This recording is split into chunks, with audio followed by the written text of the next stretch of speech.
நான் விவாதத்தை திரு முடிமன் ராமசாமிட்ட இருந்து துவங்குறேன்.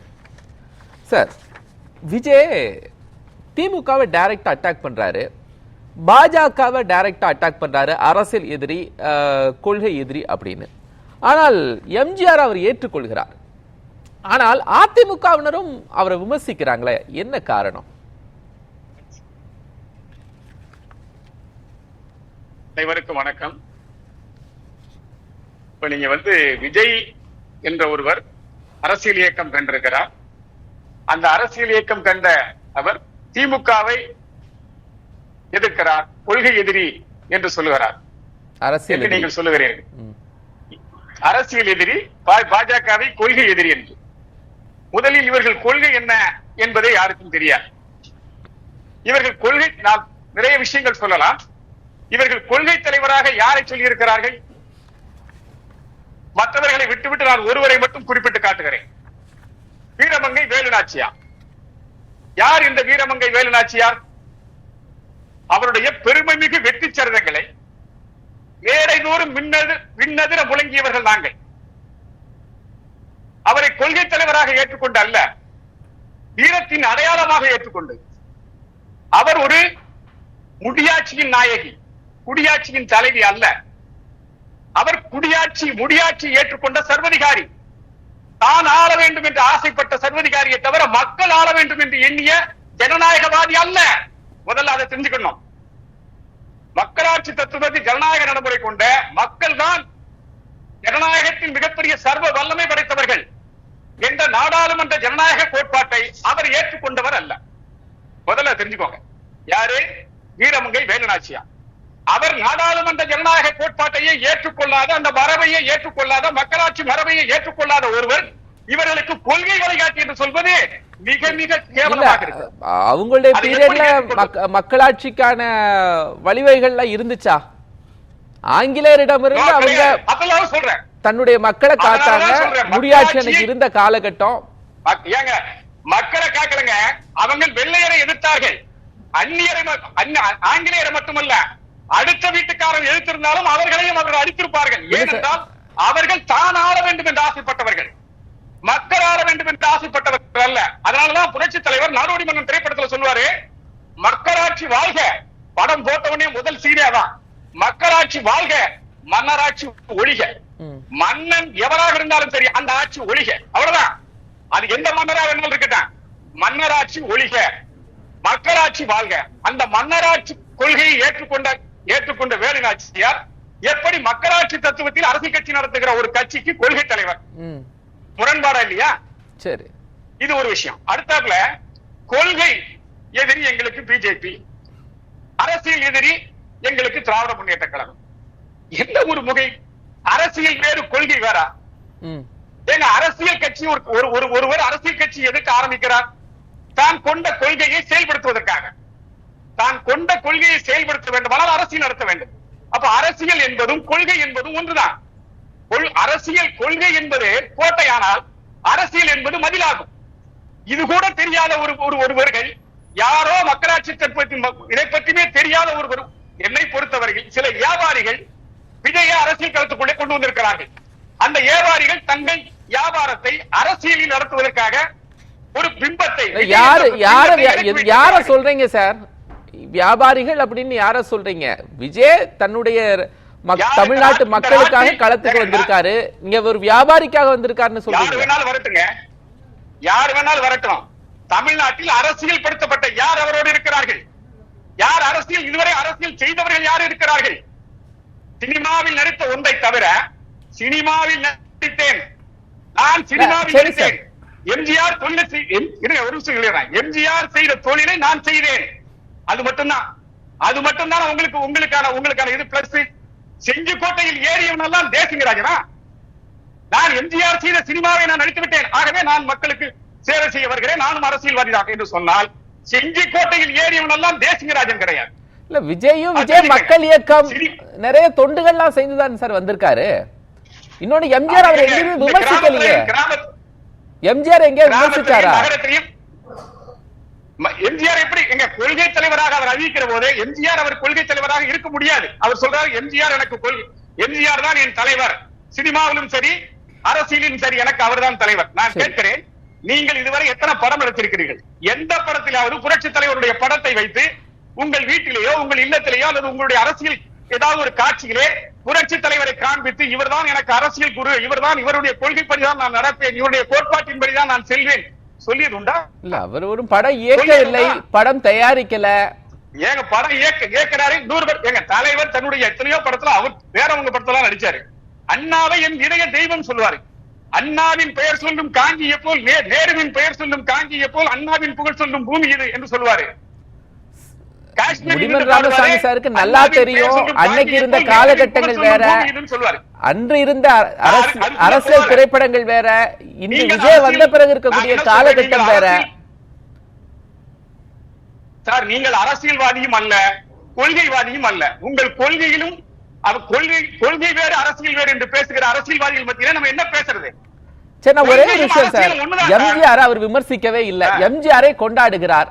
ஆனால் அதிமுக ஏன் விமர்சிக்குது? இப்ப அவர் எம்ஜிஆர் எங்கோ ஒரு இடத்துல விமர்சித்திருந்தார் என்றால் அதிமுகவினர் கொதிக்கலாம். அதிமுக இல்ல, கொள்கை இல்லாத ஒரு அரசியல்வாதியை எல்லாரும் விமர்சிப்பாங்க. அதுதான் கேட்கிறேன், இதுவரைக்கும் விமர்சிக்கவில்லை. விஜய் அவர்களுடைய 2வது மாநாட்டிற்கு பிறகு ஏன் விமர்சி அதிகமாகுதுன்னு கேட்கிறேன். முதல்ல திருத்திக் கொள்ளுங்கள். மாநாடு அல்ல, முதல்ல மாநாடு அல்ல. மாநாடுன்னா என்ன தெரியுமா இவங்களுக்கு எல்லாம்? சார், இவங்களுக்கு எல்லாம் மாநாடுன்னா என்னன்னு தெரியுமா சார்? மாநாடு என்பது என்னன்னு கேட்டீங்கன்னா, ஒரு அரசியல் கட்சி தன்னுடைய பேரெழுச்சியை, அரசியல் அறிவை பேரெழுச்சி உண்டாக்குவதற்கு ஒரு நிகழ்வு. அந்த நிகழ்வுல என்ன செய்வாங்கன்னா, தொண்டர்களை அழைத்து இருக்க வைத்து, கூட வைத்து, முகாமிட வைத்து, 3 நாட்கள் முகாமிட வைத்து, அந்த முகாமிலே கலந்து கொண்ட தொண்டர்களுக்கு கருத்தரங்கம், பேச்சரங்கம், பட்டிமன்றம், இப்படி பல்வேறு வழிகளிலே அந்த எழுச்சி உரை, வீர உரை, இப்படி பல்வேறு உரைகளை நிகழ்த்தி தலைவனுடைய நிறைவுரையோடு அவர்களை அரசியல்படுத்தி, அரசியல் கூர்மைப்படுத்தி போர் வீரர்களாக களத்துக்கு அனுப்பி வைப்பார்கள். இதுதான் மாநாடு. இல்ல, இந்த மாநாடு வடிவம் இருக்குல்ல முடிமன் ராமசாமி சார், நீங்க இதுதான் மாநாட்டின் வடிவமா அப்படின்னு ஏதாவது மாடல் இருக்கா? ஒரு கான்ஃபரன்ஸ் இப்படிதான் நடக்கணும், அதே மாநாடு கூட்டத்துக்கெல்லாம் மாநாடுன்னு பேர் வச்சுக்கிட்டு அதுக்கு நம்ம என்ன செய்ய முடியும்? கூடி குற்றாலத்துல மேகம் கூடி அடிக்கடி கூடி கலையும், அதை போய் மேகம் தரல் சொல்லிட்டு இருக்க முடியுமா? மாநாடு என்பது 3 நாட்கள் 2 நாட்கள் அந்த தொண்டர்களை அரசியல் படுத்த வேண்டும். விஜயால 1 மணி நேரம் உட்கார வைக்க முடியல. அங்க வந்தவெல்லாம் போயிட்டான், பேசிட்டு இருக்கும்போது எந்திரிச்சு போயிட்டான். இதுக்கு பேரு மாநாடா? அரசியல்வாதிகள் அல்ல சார், அது ரசிக மன்றம். ஒரு ரசிக மன்றம் நடத்துகிறார். அவர் பேசுவதை பெரிதாக யாரும் எடுத்துக்கொள்ள வேண்டிய. அதிமுகவில் எத்தனை நாட்கள் மாநாடு நடத்தி இருக்கிறாங்க அப்படிங்கிற ஒரு மாடல் ஏதாவது இருக்கா சார்? இருக்கு. உங்களுக்கு என்னைக்கு வேணும்? இல்ல சொல்லுங்க. இப்ப சமீபத்தில் உங்களுக்கு தெரிந்த மாநாடுகளை சொல்லுங்களேன். 2000க்கு பிறகு, 2000க்கு பிறகு சொல்லுங்க சார். நான் எடப்பாடிக்கு வரல, 2000க்கு பிறகு அதிமுக நடத்திய மாநாட்டு வடிவத்தை சொல்லுங்க சார். நடத்தவில்லை. 2000 நடத்தவில்லை. அரசியல் கட்சி, நான் என்ன சொல்றேன், அரசியல் கட்சி தொடங்குகிற போது மாநாடு நடத்த வேண்டும். அப்படி ஏதாவது மாடல் இருக்கா சார்? மாநாடு என்பது அரசியல் கட்சி தொடங்கும் போதுதான் நடத்தணும்னு மாடல் இருக்கா? வருடம் நடத்தணும் தேவையில்லையா? ஒரு விஷயத்துக்கு மாடல் இல்ல சார். ஒருத்தரை பயிற்சி படுத்தி தான் தொண்டர்களை கலந்து கொண்டு திமுக வருடம் மாநாடு நடத்துறாங்க சார். சார், தொண்டர்களை பயிற்சி படுத்தி வச்சிருக்காங்க சார்.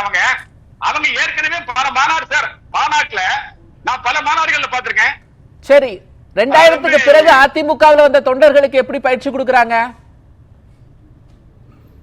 ஏற்கனவே பயிற்சி பெற்ற இயக்கங்கள் சார் இது. நாங்க பயிற்சி பெற்ற புதிதாக வந்த தொண்டர்களுக்கு எப்படி பயிற்சி கொடுக்கறாங்கன்னு கேக்குறேன் முடிமன் ராமசாமி சார்.